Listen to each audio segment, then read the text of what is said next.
Hello, everyone. Welcome to this fourth and final part of our How to Succeed Without Feeling Like an Imposter program.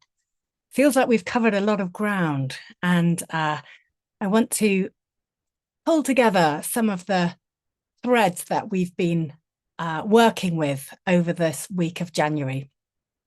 So we've been looking at our concept of success to start with. Then we looked at what this imposter syndrome slash phenomenon is. Last time we looked at some tools to help you change that inner conversation. And now we're going to be looking at resilience and risk taking. Before we go much further, I want to recap some of what we've covered. We've had we all live busy lives. So just to refresh your memory, many of us formed this not good enough. Hang on, let me just see what the chat's saying. Oh, someone can't hear me. Can everyone hear me? It might be that you need to refresh your browser. You could just pop in the chat. You can hear me. Okay. Sorry, everyone. Thank you. Tristan, just refresh your browser. So yes, as I was saying, many of us formed this not good enough belief, and what we're doing now is changing that. So when we didn't have much evidence to disprove that belief, we swallowed it hook, line, and sinker, because our safety and our survival was paramount. It made perfect sense to us that we would do what we can just not to jeopardize that attachment that we had. But that was all well and good back then, but now it's causing us lots of suffering. Many of you mentioned that you had a lot of fear and anxiety around, and this often centers around being found out, being exposed in some way, feeling not as good as everyone thinks you are. And for many of us, this has become a kind of label. It's a way we see ourselves. It's an identity. And this term syndrome is really unhelpful because it feels like it's something that's very fixed. And this has meant that we behave in ways such as we procrastinate, we can display, perfectionist tendencies, we can people please. And all of those behaviors are designed to keep us safe, even though we've got loads of evidence now to suggest that, we are good enough, we are smart enough, we are safe. We behave as if they're still true. That old belief still very much live and kicking in our being. So now we are looking at how we change this. How do we become the type of person that we want to become so that we can flourish? And last time I gave you some tools which were really around spotting it. So recognizing that we're having those thoughts that might say something like, any minute now you're going to get fired. It's only a matter of time before they find out you're not as good as everyone thinks you are. And I encouraged you to include that I'm having the thought, that those 5 words before you carry on with your thoughts, so that you can get some distance from it. So it's actually not your mind as such. It's not you. It's the inner critic. It's this imposter tendency that we have. I asked you to start looking for evidence that you were enough. I asked you to write 3 things down that you like about yourself. And I shared the RAIN framework, which helps us to really start to be with some of those difficult feelings, start to give a sort of framework to manage some of those difficult emotions. And I'll recap those as we go through. So you also might have noticed in your reflections over the weeks that this inner critic, as harsh as it can sound and harsh as it can feel, is actually there to protect us.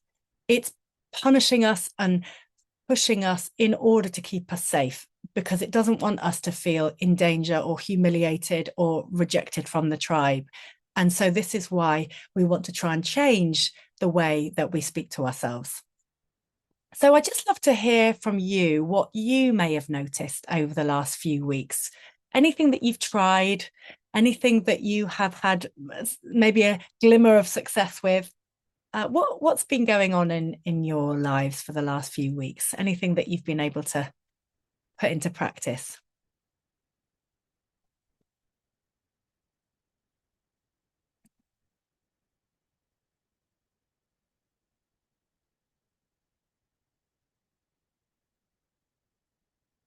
Been trying to reflect on the good things that have happened during the day. That's good. And those good things, really, it's qualities that you like in yourself. Remember, when we think about what when we are looking at what a good person is, many of those qualities you talked about were kindness, compassion, patience, confidence. So it's trying to you to look out for those qualities in yourself. I reckon looking for the daily sparkles, continued practice of rain, more concise, my good points, being aware how often this negative voice and stemming it before it's a spiral. Good. Oh, good. Some of you are presenting straight after this. Well, that's super. All right. Thank you. So in today's session, I want to give you some key principles that really help to develop your self-esteem and your confidence and your self-respect. You know, there's a lot of myths out there around how all of this stuff gets built, and much of it I think isn't that helpful. We'll then look at how you can handle setbacks, feedbacks, and situations that don't really go your way. And lastly, how you set yourself up for some healthy habits to strengthen that inner coach, not your critic. But it sounds like you're doing lots of that already, which is brilliant. So just to recap some terms, self-worth is this feeling that you are a good person who deserves to be treated with respect. Self-confidence is made up of courage, competence, and self-compassion. So courage actually comes from the French word coeur, which is heart. So it's courage, competence, so the skill that we're practicing, that we're developing, that's that we want to get competent in this sort of technical area. And then self-compassion for when it doesn't go so well, encouraging ourselves nonetheless. And self-esteem is the degree to which we like or value ourselves. And this can fluctuate depending on how much comparing we do. So this is the thing that often we will, we will compare ourselves with someone and often come off worst. So now I'd like you to think of somebody that you love, someone that you are really fond of, and hopefully you've all got a piece of paper next to you. So think of someone you love, bring them to your mind, and put their name in the middle of the paper.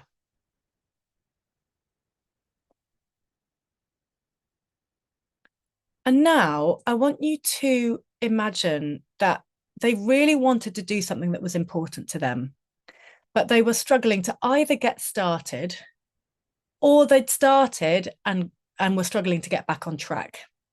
So maybe they'd started the year, all guns blazing with these intentions, and now we're, the last week of January, and they're really dispirited because they haven't done what they said that they really wanted to. What advice or encouragement would you give? What might you say to them? You can write it down on the paper, and then you could maybe share one of the phrases that you would say to them in the chat.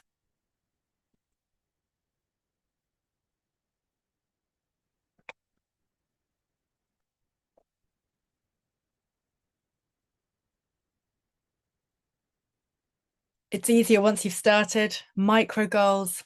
Don't give up. Yeah. You actually really inspired me. You know you can do this. Get to it. Lovely. Just take one day at a time. Lovely. Okay. I believe in you. Lovely. What an encouraging lot you are. Right. Let's move on to the 4 key principles. We'll come back to that in a moment. And these are things that I've developed and sort of pulled together through my own experience. So the first principle is intention. So we've been talking a lot about this over the 4 weeks. Really practicing being kind to yourself. Be on your own side. Things aren't better when we're horrible to ourselves, although we think they can be, because that inner critic is trying to protect us, and that's the only often way it knows to get us to be motivated. But try and be on your own side. be intentional about which thoughts you let in. Remember last time we talked about having security guards on your mind, and when they're exhausted or you're burnt out or you're really stressed, it's like they're exhausted and they just let anything in. But we want to be intentional about which thoughts we let in, and we want to be intentional about starting to make put the effort in to see ourselves differently. Very often we just see ourselves in a certain way because we've got this identity and we want to be consistent with that identity, and it's not serving us. So we want to start to see ourselves and relate to ourselves differently. So intention is the first foundation. The second is then attention. So where are you placing your attention? Which wolf are you feeding? For those of you that were on the last session, we talked about this fable of a grandfather talking to his grandson around the fire about this battle that goes on inside of us. And one side is anger and jealousy and self-loathing and hatred, and the other is joy and happiness and compassion. And the little boy says, well, which wolf wins? And he says, the one you feed. So we have to remember we have got a lot of agency over where we direct our attention and what we're fueling. When we're looking to compare ourselves, we want to be looking inside, not outside of ourselves.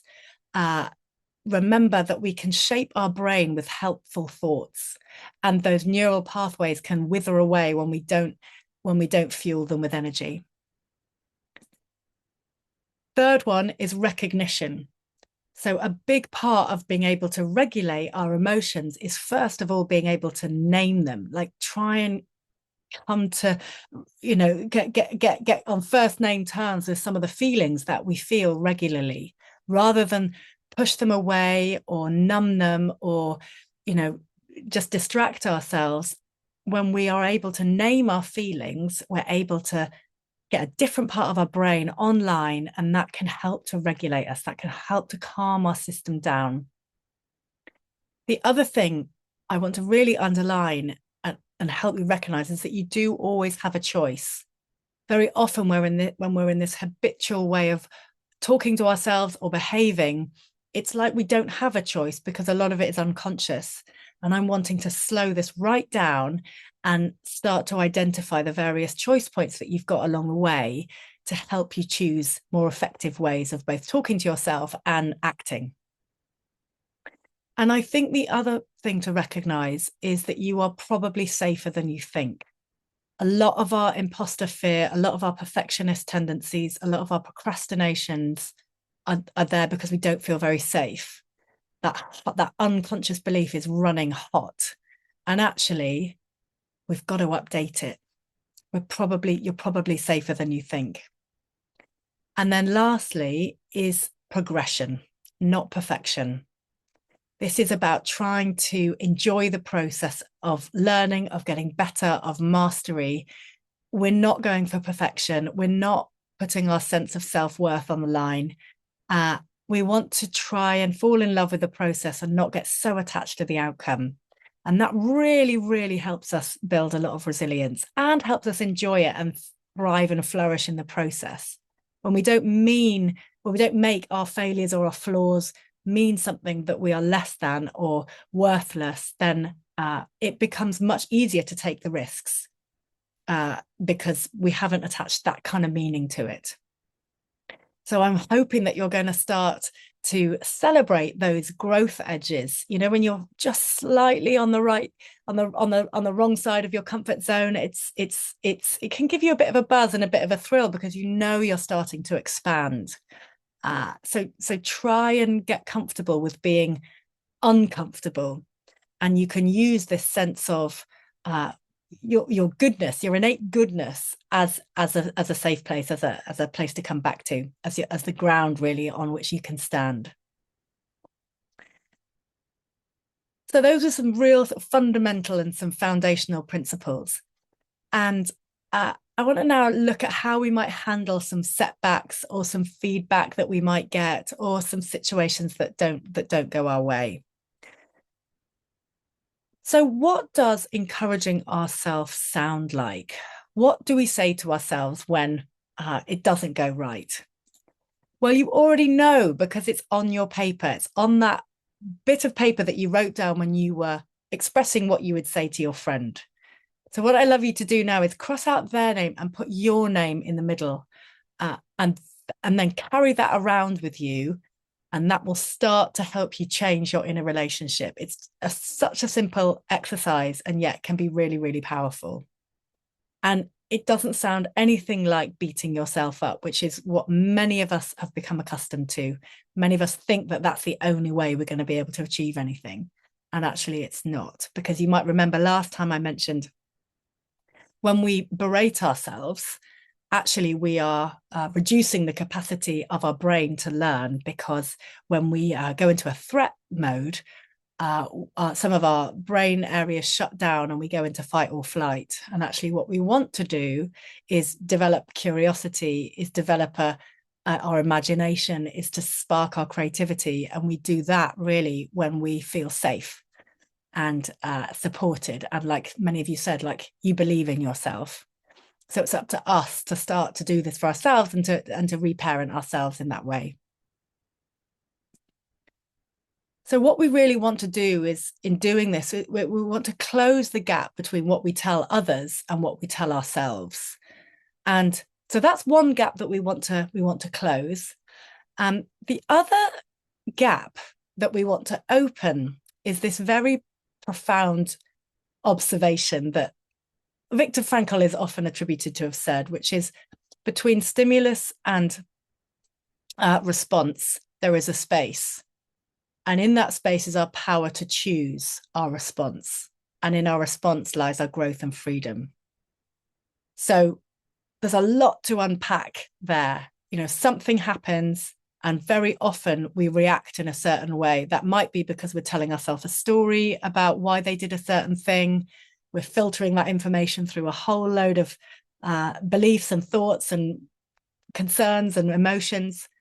But actually, if we can slow that right down, we'll find that there is a space there. And we can choose what to do. We can choose where to place our attention. We can choose whether to take a breath, a slow breath, and feel our feet on the floor and our bum on the seat, and resource ourselves so that we feed the right wolf, essentially. And this is really so important, and such a life skill in becoming human and becoming a happy human, really. So last time I talked about the RAIN framework, and I want to just build on it a little bit this time. So just to go over, in case you weren't here, RAIN is when if you're struggling with an emotion, this is what you can do to try and help regulate yourself. So the first is to recognize that you're caught feeling a certain way. It might be inadequate, it might be concerned, it might be worried, trying to name the feeling, might be disappointed, try and name it. Then allow it. So rather than try and numb it or distract yourself, can you let it just sit next to you? You know, it's a bit like if you're driving a car, you wouldn't let the feeling drive and hold on to the steering wheel, but you could let it sit next to you as long as it doesn't drive. So allow it. Can you accept it to be here? You know, often we're worried because we care about something. It means that we care about something. And fear actually and excitement they sit next to each other in the brain. So they are actually quite similar emotions. But anyway, the point being is that we need to accept and allow that it can be here without fueling it with stories. Can you then investigate how it feels in your body? So in my body, when I get anxious, my breath gets quite shallow, my shoulders get really high and tense. And that's a signal to me that I just really need to get into my body a bit more. And then what we're looking to do is then nurture ourselves. So this is how we then, again, speak to a friend that was going through that similar hard moment. So you've got those phrases now on that piece of paper. Remember to be on your own side. Take a slow breath. And when we're able to take these slow breaths, this is where we've got that power to choose that Viktor Frankl was talking about. That's where we can then go, okay, how do I want to behave in this moment? How would I behave if, someone I really respected was watching me? What would I tell someone that I love to do in this situation? And in this power to choose allows you to then act according to what's important to you, according to your values, according to the person that you want to become. What would they do? What would they say? What would they do in that moment? And that can just give you a bit more agency in those sticky moments when you want to behave in a different way. And so we've been talking about labels. We've got these labels of ourselves. We're an imposter or we're a perfectionist. And actually, I think it's more helpful to think about, well, what are the values that we want to live by? What are the things that are important to us? What are the things that will make us feel fulfilled at the end of a day? Is it doing meaningful work? Is it being kind? Is it being courageous? And I think when we reflect on those things and allow those things to direct our behavior, we end up making generally better decisions, and we end up feeling like we're more alive and living richer lives. And this was really what we were pointing to when we were looking at unpacking our own definition of success in the first session. And lots of us were thinking about, well, we wanted to, it could be, you want to be a great parent, you want to do some meaningful work. It might just be, as Emerson said, you'd be happy if someone else's life could just, they could just breathe a little easier because you existed. I recently came across this lady called Emily McDowell, and she's a great writer, and she's written this on her Substack, that when spending your life working towards living the dream, make sure it's really your dream and not just a definition of success you've been programmed to desire. Remember the importance of distinguishing between what you want and what others want for you and from you. And remember that choosing to change course or let go of a once held dream doesn't mean you're giving up or failing. It means you're paying attention. It means you're evolving. Well, I love this because I think it really speaks to what we're talking about today. So just to remind you as well, we covered the top 5 regrets of the dying. So I know it sounds a little bit morbid, but I think it is important to remember these. This is what people wished they had done differently when they were in their the last part of their life. I wish I had the courage to live a life true to myself. I wish I hadn't worked so hard. I wish I'd stayed in touch with my friends. I wish I'd let myself be happier. And I wish I'd had the courage to express my feelings. So it's kind of interesting, isn't it? In those themes, as courage is really present. And I think it's certainly one of my values to be as courageous as I can. And I think, yeah, when we were looking to change course, as Emily said, we are going to need that. And many of you might know this amazing quote from Teddy Roosevelt. Brené Brown talks about it a lot. I'll just read it in case you're listening to this again driving. He said, it's not the critic who counts. It's not the man who points out how strong the man stumbles or where the doer of deeds could have done them better. The credit belongs to the man who is actually in the arena, whose face is marred by dust and sweat and blood, who strives valiantly, who errs, who comes short again and again, who at the best knows in the end the triumph of high achievement, and who at the worst, if he fails, at least fails while daring greatly. So I find that such an inspiring quote, and it did inspire Brené Brown to then write her book called Daring Greatly. And she says, I want to be in the arena. I want to be brave with my life. And when we make the choice to dare greatly, we sign up to get our asses kicked. We can choose courage or we can choose comfort, but we can't have both, not at the same time. So I think when we're looking at resilience and risk-taking, courage is a necessary part of it. But it's about how can we rethink risk-taking so that we feel like we're aligned with what's important to us, I remember reading something around Rosa Parks, who, of course, was the woman who stood up on the bus and wouldn't give up her seat in the apartheid in South Africa. And she said, actually, people say, gosh, that was such a brave thing. That was an incredible thing to do. And she said, it wasn't that brave. It was just, I was very clear. I was just super clear about what was right and what was wrong. And so bravery, of course, is important. And so is clarity. It can really sort of fuel you in the direction that you want to move in. So, as you probably realize, when we fall off track, can you just talk kindly to yourself, but can you also go, well, at least I was being brave. At least I was living in and I will try again tomorrow. And that can really help to build those resilience muscles. So that was a sort of few things to reflect on sort of in the medium term. But what I wanted to look at is, over the longer term, what are some of the things that you can do to develop your resilience? And we touched on this last time, because it's very easy to get knocked over when we don't have strong roots, when we don't feel very anchored or grounded. And that doesn't happen overnight. Generally, feeling grounded and anchored is the result of sort of mini practices through the day. It's sort of lifestyle that can really help maintain that baseline. And I don't know, I'm giving you lots of quotes this time, but I can't resist.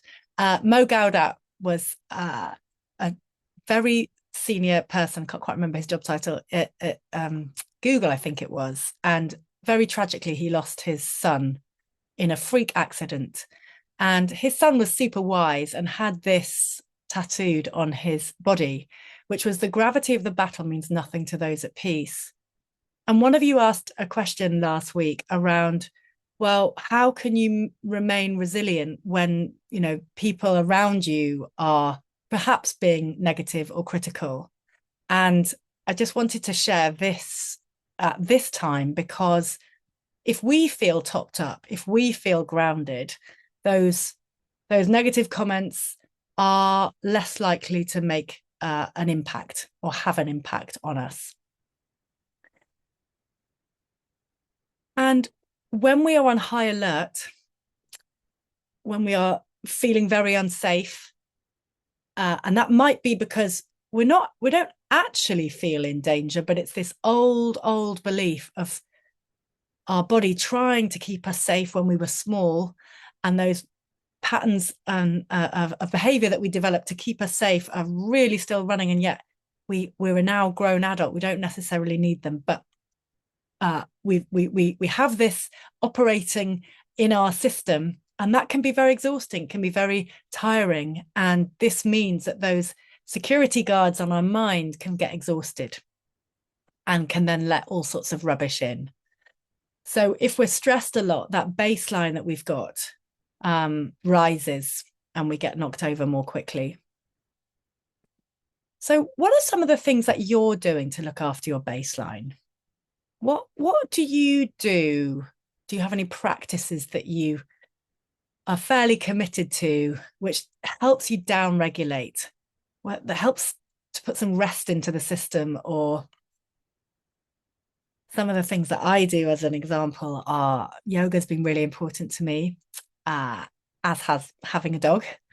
What are some of the things? Running, walking, switching off from work when the day is done. Yeah. Reading, little meditation, bath time. Yeah. Journaling, super. Giving myself permission to have a nice day, a nice cup of tea. Great. Having a dog too, walking made such a huge difference. It really, I think, yes, I think there's lots of so many benefits to having a dog, if you're able to have one. Yeah, so good. I'm glad you've got some tools, because I think it can be very easy when we get very busy to deprioritize these. And it's fine every couple, to miss a couple, but try not to miss two in a row, essentially, because We need that. We need that rest and and our system topped up. So it's they should be non-negotiables, really. So we've talked a lot about going for progression, not perfection. Being interested in trying to go after mastery, not perfection. And these process goals, as it were, having this inner scorecard. So a couple of years ago, I started to learn to DJ, and I was terrified of doing this. I don't know really.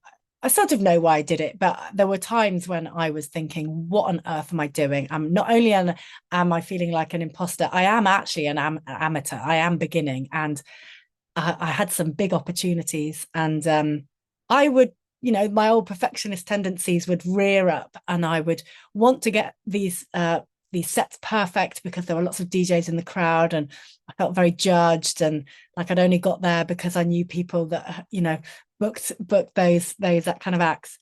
And then I realized, okay, I'm probably not going to get this absolutely 100% perfect. So the second time I played, it was quite a big event. I thought, okay, I'm happy if I make two mistakes, but the real metric is going to be how I deal with those mistakes. And if I'm able to just put my hand up or just manage to, deal with them quite swiftly and effectively, that is going to be more important to me than doing a perfect set. And so I just was able to reframe how I approached this. And as a result, I was able to have way more fun. So for those of you that are doing presentations after this, can you think about what are your metrics for success? Are they about one, enjoying it yourself? Because particularly when you're communicating or presenting, it really is important how you feel about the material and how much you believe in it and how much that is going to impact the audience. Thinking about, well, what can you learn in the process so that when you do it again, you'll be even better. So I think this is how we get better and more resilient and more innovative and more creative, because we're all doing things that we don't know how to do very often.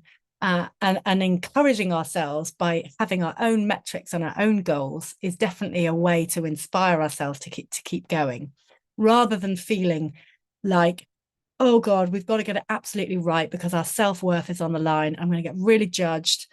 I don't like myself very much, so I've outsourced my sense of self-worth to other people, and therefore it's very painful when we get any kind of disappointed or disappointing or negative feedback. It feels very critical and very scary to us if we've come from that kind of perspective. But hopefully through this program, you can see that, our self-worth is not attached to our output. We have worth because we're born, essentially. And as Einstein said, a person who never made a mistake never tried anything new. We've got to keep moving forward. We can't keep stuck. So just in terms of summarizing what we've been talking about, remind yourself of the advice that you give someone that you love. You can already do this. It's just much easier for us to do it for other people than it is to ourselves very often. What are you doing to build up your inner ground, your inner resources? They are going to keep you grounded, keep you going. And really try and fall in love with the process rather than be so attached to the outcome. We can learn so much from setbacks if we don't make them mean something terrible about our sense of self. So lastly, I just wanted to focus on some healthy habits. And we've been talking, of course, a lot about habits as we've been going through, particularly in the first session. But one of the things that I find super helpful, which again speaks to that creating some space between something that we might habitually do and choosing differently. So when you're about to do something suspect, something that you know is probably not going to take you in a direction that you want to go in, ask yourself, will I be glad if I did this tomorrow? And you see, if you've got courage as a value, then actually you'll probably go, no, I'd feel better if I did the courageous thing. What would I tell the person I love most to do right now? Might just be to go out and have a walk, might just be remove yourself from the situation, get yourself some space from that behavior that you're wanting to try and stop or start for that matter. Uh, and I love this one as well. What choice would I make if the smartest person I knew was watching?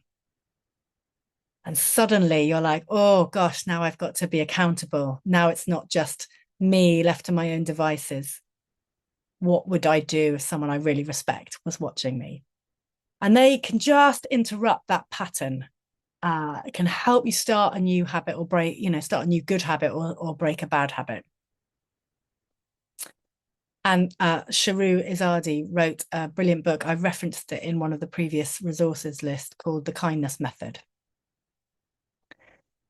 Marisa Peer talks a lot about the rules of the mind. The mind wants to return to what is familiar and avoid the unfamiliar, which is why when we're thinking about changing our relationship with ourselves and that label that we've had, it does take quite a lot of energy. It does take quite a lot of focused attention. But you've got that now, hopefully. Whatever you focus on, you get more of. So keep fueling those positive, helpful thoughts. You make your beliefs and then your beliefs make you, as we've seen.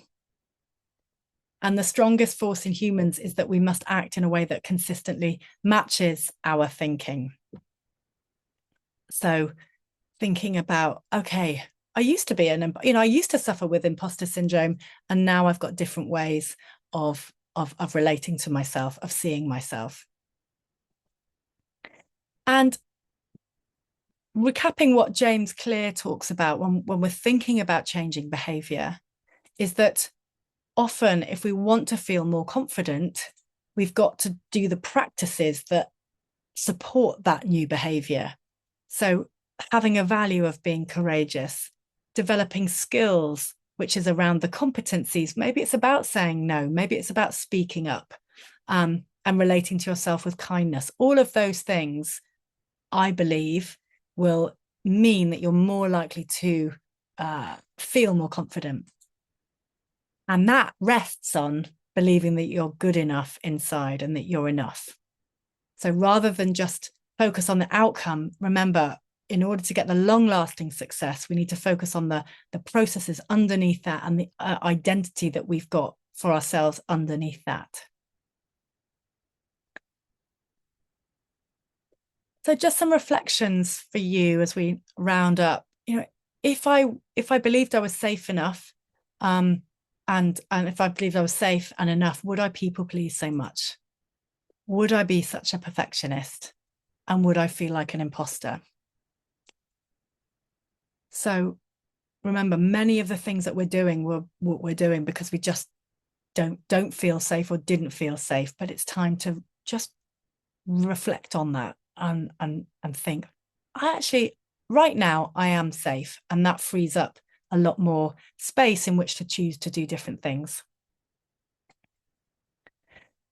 So the last thing I just wanted to share with you is, if there is a habit that you're looking to change, there are 4 stages to habit creation, essentially. This is the way that we can make things really doable.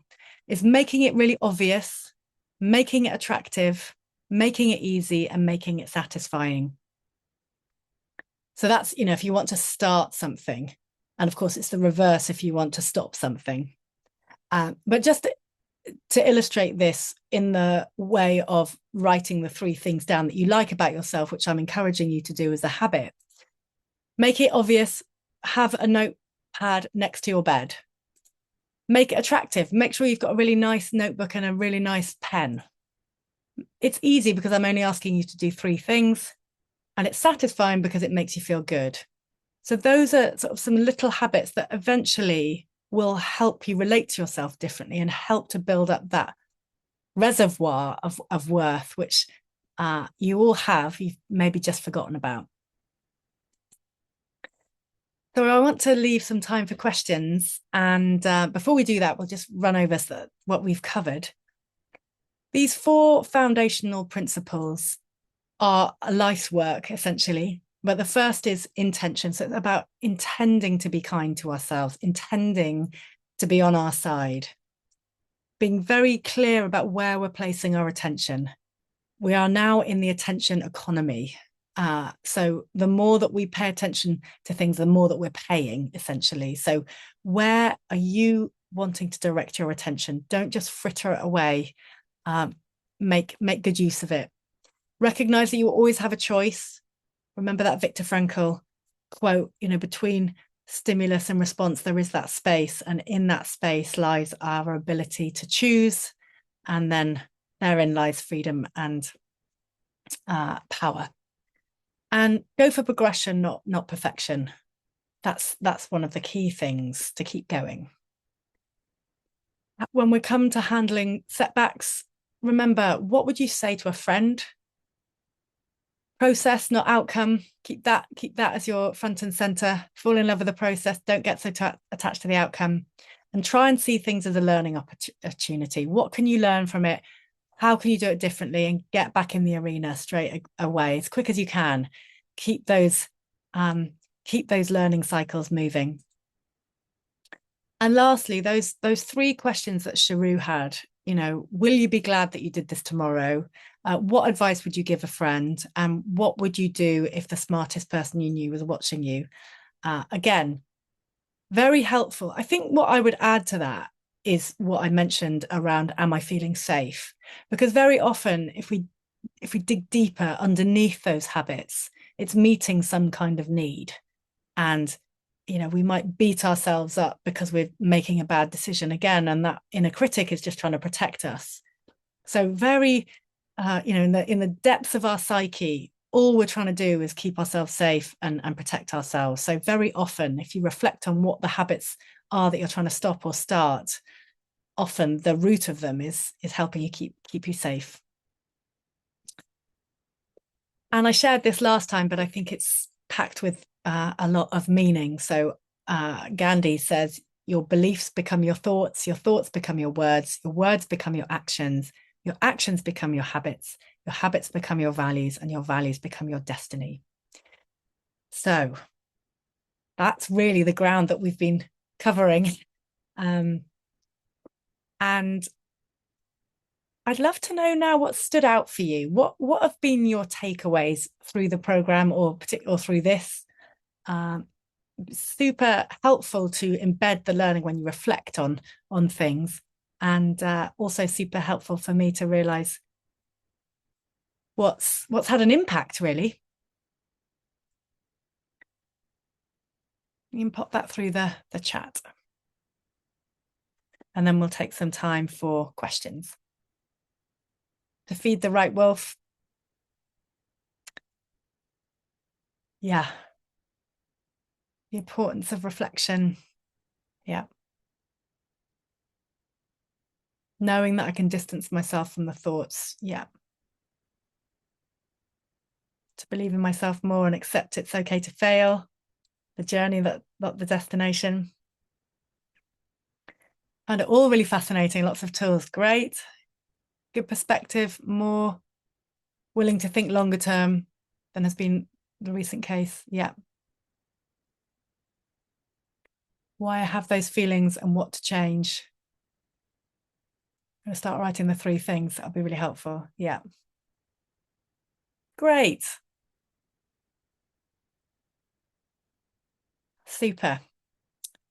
Okay, so does anyone have any questions about what we've been covering? It could be about this topic, or topics that we've covered in earlier stages of the program. You can answer those, you can put those through the chat or through the Q&A. Just open the Q&A.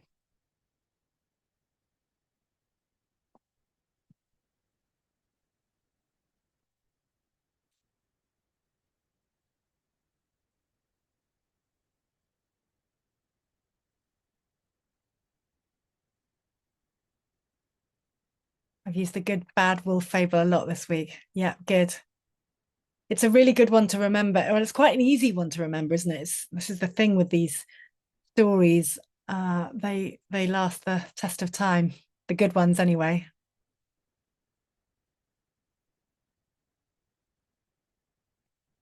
I'll just put my email on the last slide in case some of you have to go.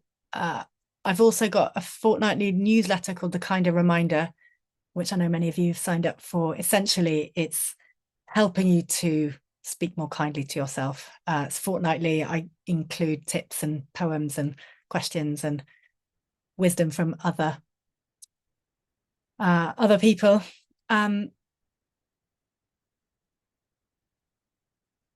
Melissa, across your journey, have people come to you to comment on how they can see your growth? Oh, that's a good question.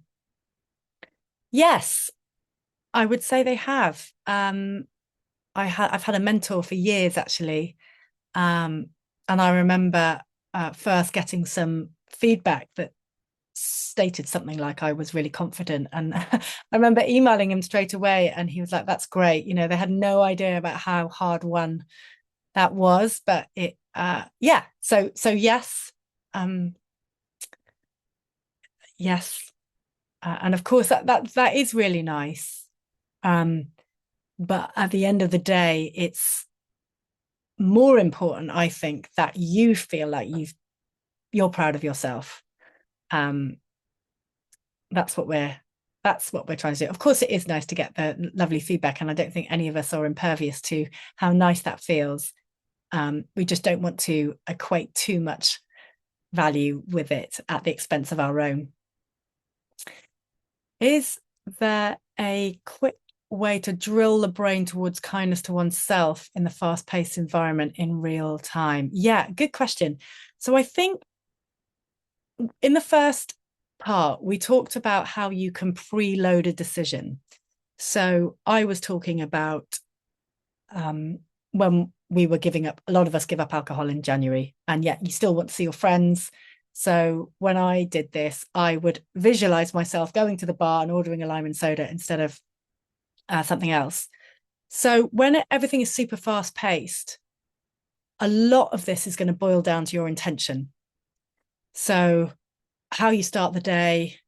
This is why meditating can be super helpful, because you're not necessarily meditating to become a good meditator. You're meditating to become better at life, essentially.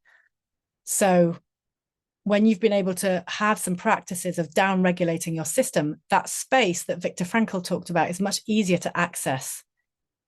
So some of that is built as a result of the lifestyle changes that you have.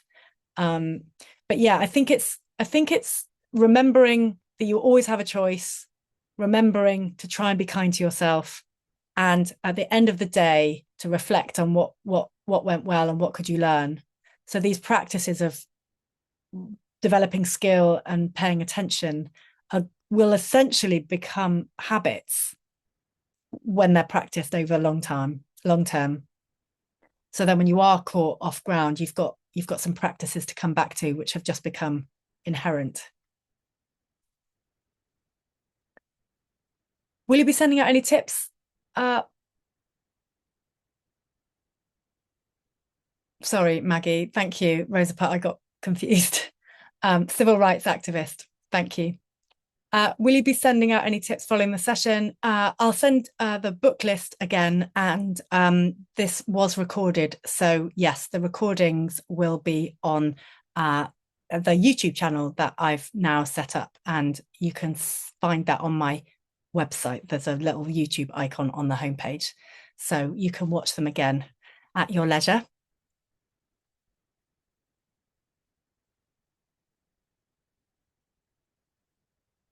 Yeah.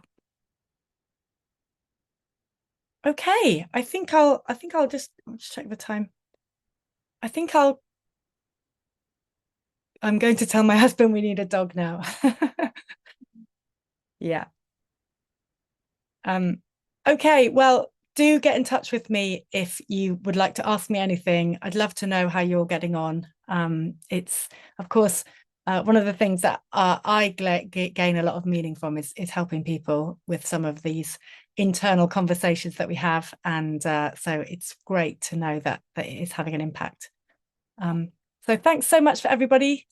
I look forward to seeing you again.